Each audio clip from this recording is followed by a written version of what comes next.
Could Catherine of Aragon's religious practices have caused her stillbirths? Let's explore. Catherine of Aragon, Henry VIII's first wife, was a deeply pious woman whose faith played a significant role in her daily life and her personal practices. As a devout Catholic, she adhered strictly to the observances of the Church, which included regular fasting and acts of self-denial. Today, her tragic reproductive history, which included at least 4 stillbirths, has prompted questions from some about whether her religious fasting and the stress surrounding her need to produce a male heir may have affected her health and contributed to her sad losses. Today, I'm going to explore the possible impact of Catherine's faith-based practices, including fasting, on her ability to carry a pregnancy to term, and what modern research says about the relationship between nutrition, fasting, and stillbirth. And by the way, I'm not a doctor. I don't have any medical training, so obviously I can't, what I say, could be questioned, but it's based on research that I've done, and I've tried to stick to sites and books that I trust. Catherine of Aragon's piety was one of her defining traits. Her faith gave her strength throughout her many trials, and yes, she did have many, including the loss of multiple pregnancies.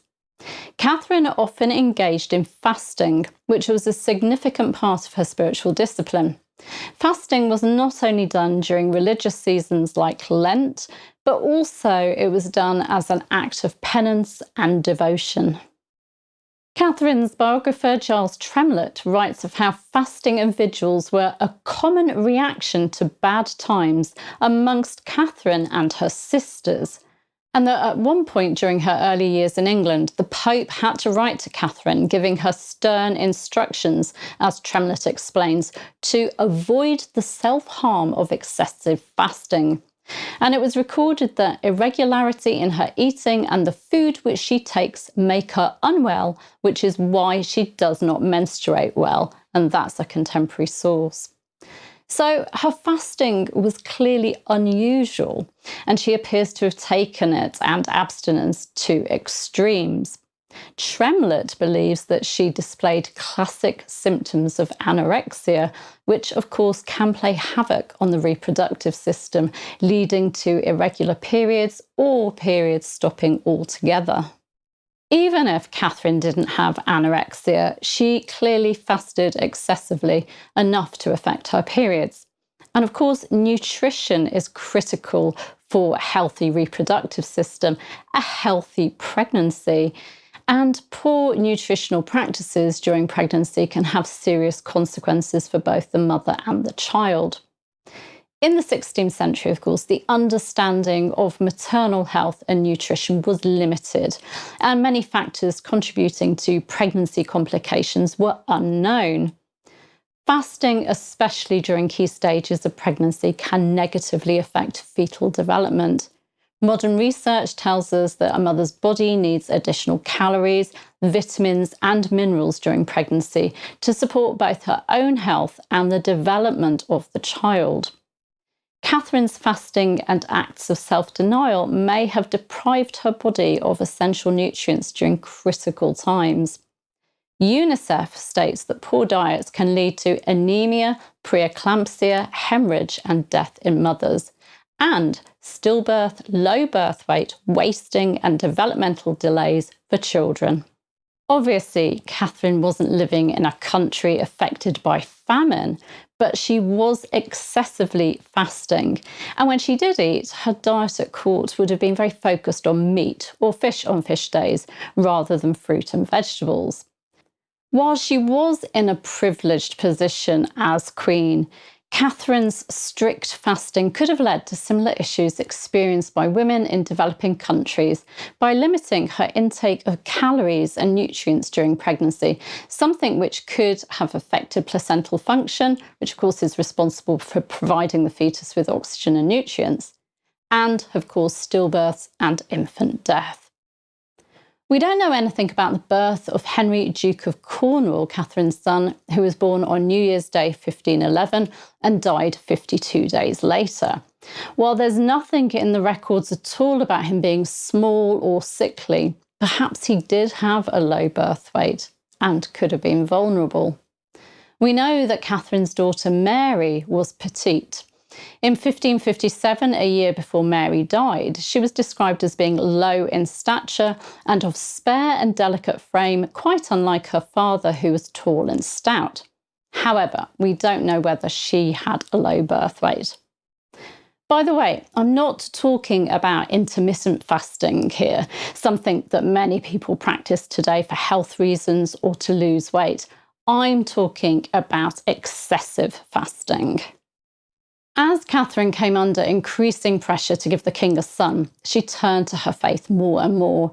She had always prayed, fasted, and gone on pilgrimages, so I'm sure it was natural for her to be even stricter in her observance of these practices, not realising the harm she could have been doing to her body and, during her pregnancies, to the baby she was carrying. She would have believed that her losses were God's will and perhaps even a test of her spiritual strength. And so she would have put even more effort into her religious practices. And the pressure she was under must have caused her real stress, and that could also have affected her reproductive health. An article on WebMD explains that women's levels of day-to-day stress can significantly lower their chances of getting pregnant.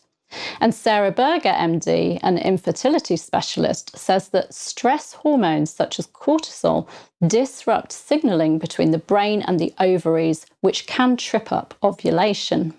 And what about the effects of stress on pregnancies, with Catherine worrying about the health of the baby and whether it was a boy? Well, stress can lead to high blood pressure, which in turn can lead to premature labour and low birth weight. And it can exacerbate issues with the placenta, which can restrict the growth of the fetus and cause things like preeclampsia and eclampsia.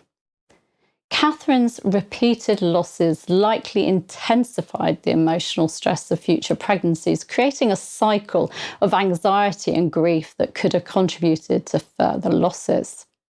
It's important to note that Catherine's losses cannot be fully attributed to fasting or stress.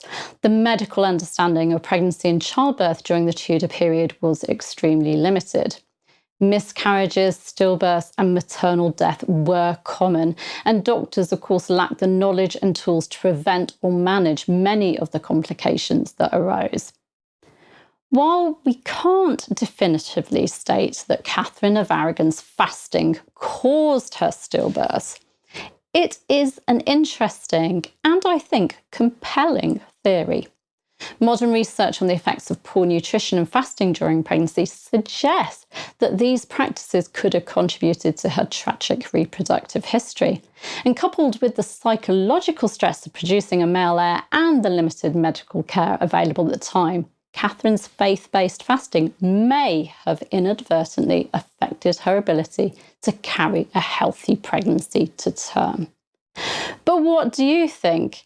And actually, if you're a doctor or a nurse or someone that sort of works with pregnant women or in the fertility part of medicine, I'd love to hear your thoughts. And actually, even if you've got no expertise at all, I'd love to hear your thoughts. So please do comment and just share what you think, whether you think that fasting, stress, whether that could have affected Catherine's reproductive health. Anyway, it's an interesting question, don't you think? I will see you very soon. Take care. Bye-bye.